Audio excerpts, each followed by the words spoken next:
Well, hello again. Here's another phase of the carving. And so far I've been able to carve the raven.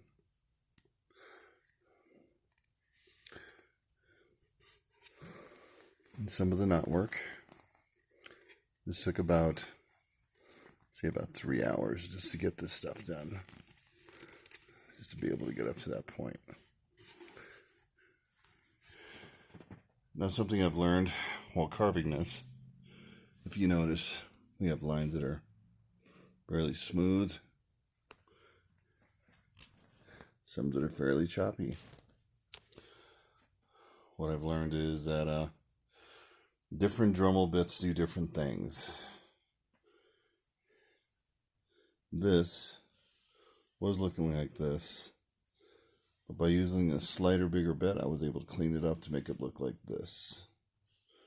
Plus, I added in a whole bunch of dead space. Right, you can see it right here where I've basically filled it in with little divots and stroke marks and all that, so the shiny part of the black would actually show through.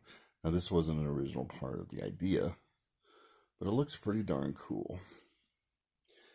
That's one thing I can say about art. It's never what you originally think it is. What you end up with is usually something much cooler.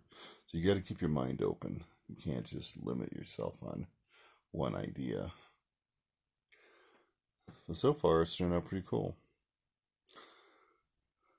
I know the next time around I will do things a lot more differently. Even though the tape was a great idea for outlaying a design, it's a real pain in the ass when it comes to doing something as far as trying to engrave in, because all the tape residue gets in the way, it clogs up the bits, and it really has a hard time doing straight lines. A lot of these inconsistencies is because the tape bunches up and it causes your hand and your bit to slip.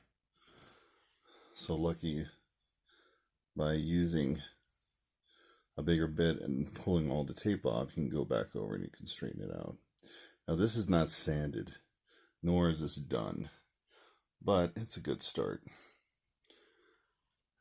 I'm going to finish all the basic engraving, and once I do all that, I will go back over it with the bigger bit and fine tune it and clean it up, and it should get a lot better. Once again, I way over detailed this idea, which means it could be really cool or a nightmare. So far, I'm happy with it. I really can't complain too much. So when doing your horn, try to keep it simple. I mean, if you want something super exotic, get some time under your belt, make sure you do it right, and don't overdo it.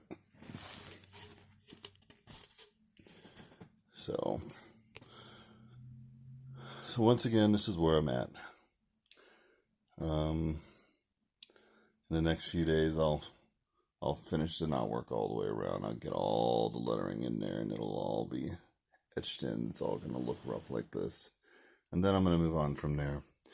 Once I smooth everything out, I'm going to sand down the whole horn like I did down here, which seems to clean up the lines quite a bit, and you don't get this like scratchy kind of residue. Watch, I'll get really close.